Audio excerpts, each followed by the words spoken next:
Hello friends, welcome back to the YouTube channel dictation club. आज का dictation लगभग 90 शब्द प्रति मिनट की गति से होगा, जो कि SSC stenographer grade C and D में जिस प्रकार का डिक्टेशन बोला जाता है उसी प्रकार का डिक्टेशन है। आप इसे लिखें, ट्रांसक्राइब करें, मिलाएं और देखें कि कितनी गलती आपकी आ रही है। यह आपका कॉन्फिडेंस बढ़ाएगा। और अगर इसकी पीडीएफ आपको चाहिए तो नीचे डिस्क्रिप्शन बॉक्स से आप टेलीग्राम ज्वाइन कर सकते हैं। वहाँ आपको सारे डिक्टेशंस की पीडीएफ मिल जाती है। इसके अलावा अगर आपको और भी प्लेलिस्ट चाहिए, जैसे कि रामधारी गुप्ता खंड 1, खंड 2, previous year dictation, newspaper dictation, 10 minute non stop dictation के प्लेलिस्ट की लिंक भी आपको नीचे डिस्क्रिप्शन बॉक्स में मिल जाएगी। तो अब ज़्यादा समय ना लेते हुए डिक्टेशन को स्टार्ट करते हैं। डिक्टेशन स्टार्ट होगा 5 सेकंड के बाद।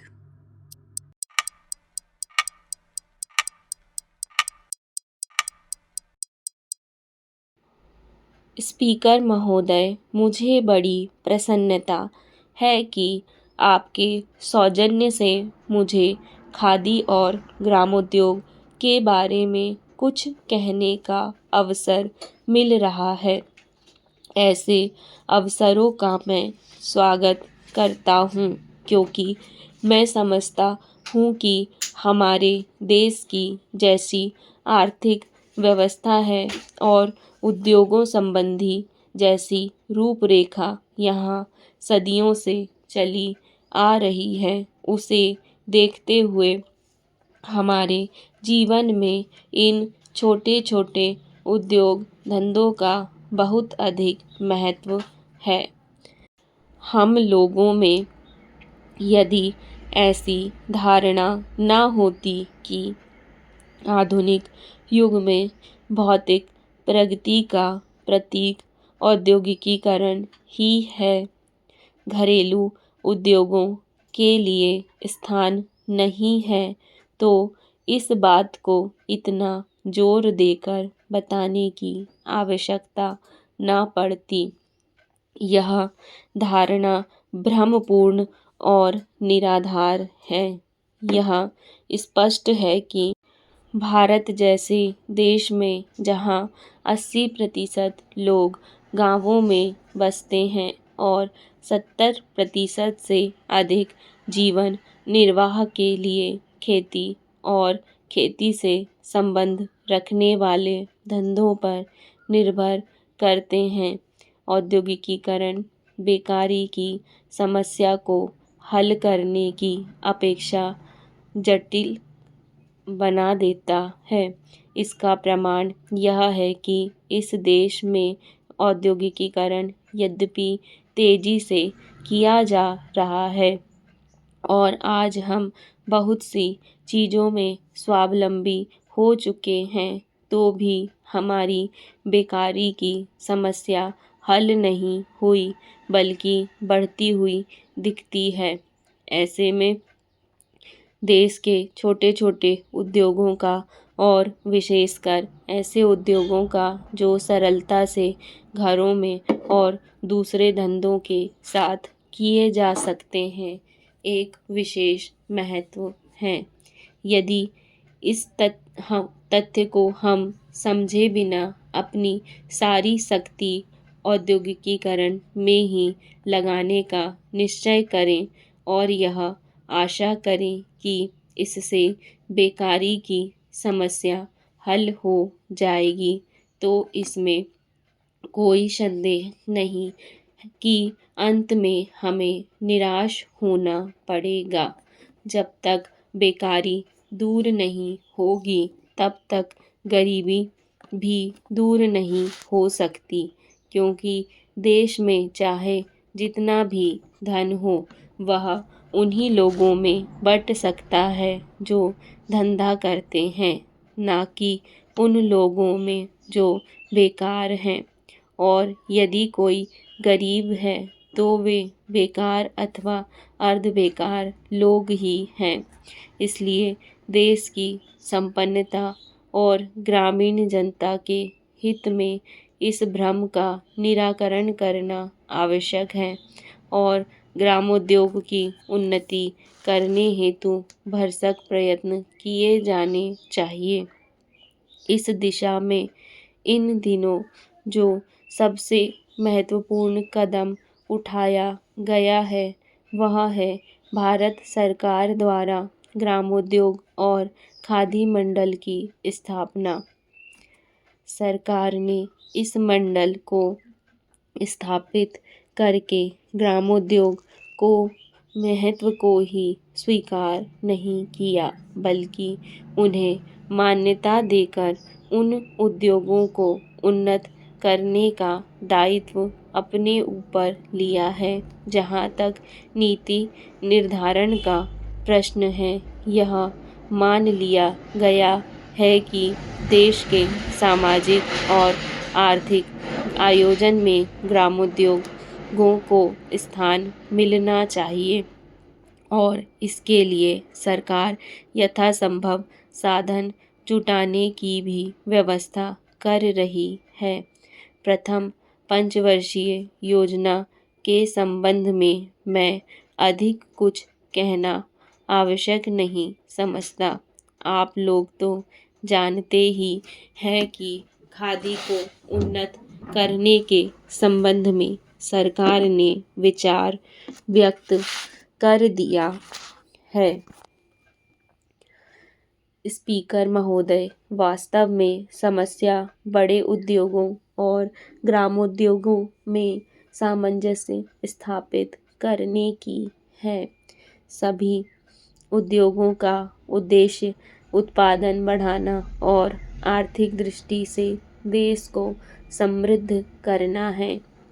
हमें देखना यह है कि इन उद्देश्यों की पूर्ति के लिए भारी उद्योगों और घरेलू धंधों को देश के आर्थिक जीवन में क्या स्थान दिया जाए। मैं मानता हूँ कि ग्रामोद्योग तभी पनप सकते हैं जब उनके लिए पूरी सुविधाएं हों और एक विशेष प्रकार का वातावरण पैदा किया जाए। जहाँ तक सुविधाओं का संबंध है, योजना आयोग और भारत सरकार ने यह सिद्धांत रूप से स्वीकार किया है कि इन उद्योगों को ऐसी सुविधाएं दी जाएं जिनसे खादी और दूसरे धंधों को प्रोत्साहन मिले और साथ ही बड़े उद्योगों पर भी बुरा प्रभाव न पड़े। इसलिए मैं समझता हूँ कि हमारी समस्या ठीक प्रकार की सुविधाएं सुलझाने की है। प्रत्यक्ष सहायता के रूप में सरकार ने अभी तक जो कुछ किया है उससे खादी को कुछ ना कुछ प्रोत्साहन मिला है। खादी के लिए एक क्षेत्र सुरक्षित कर देने के प्रश्न पर भी विचार किया गया है, जिससे खादी और मिल के बने कपड़े के बीच प्रतिस्पर्धा न रहे।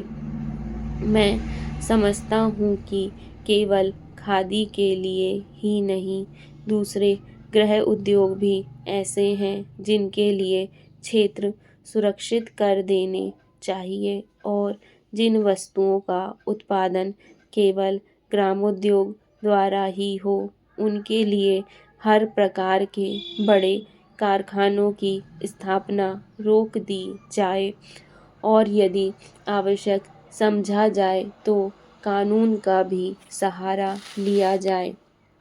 ग्रामोद्योगों को जब तक सरकार की ओर से प्रोत्साहन नहीं मिलेगा और बड़े बड़े कारखानों के साथ उनकी प्रतिस्पर्धा होने दी जाएगी, तब तक उनका पनपना असंभव नहीं तो कठिन अवश्य है। आज तो उनको प्रोत्साहन मिलने की अपेक्षा बड़े बड़े कारखानों से माल ढोने के लिए रेल भाड़े की तथा अनेक प्रकार की दूसरी सुविधाएं मिल रही हैं और ग्रामोद्योग एक एक करके नष्ट होते जा रहे हैं।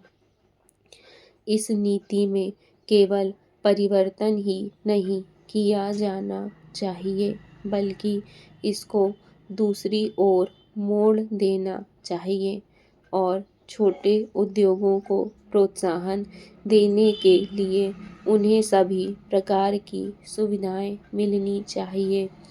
उनके लिए केवल आर्थिक सहायता ही काफ़ी नहीं है।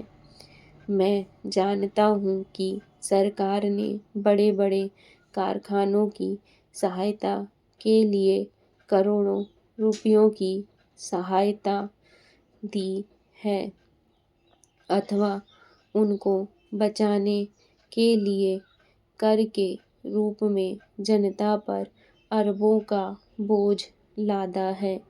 उदाहरण के लिए चीनी को ही लीजिए। चीनी के कारखानों को विदेशी कारखानों से सफल प्रतिस्पर्धा करने के लिए जनता को नामालूम कितने करोड़ रुपए देने पड़े हैं। इसी प्रकार विदेशी लोहे से भी सफल प्रतिस्पर्धा करने के लिए जनता को कितने ही वर्षों तक प्रति वर्ष करोड़ों रुपए देने पड़े हैं। ग्रामोद्योगों से जब करोड़ों व्यक्तियों को लाभ पहुंचता है तो कोई कारण नहीं कि उनको उसी प्रकार की और उसी पैमाने पर सहायता क्यों ना दी जाए।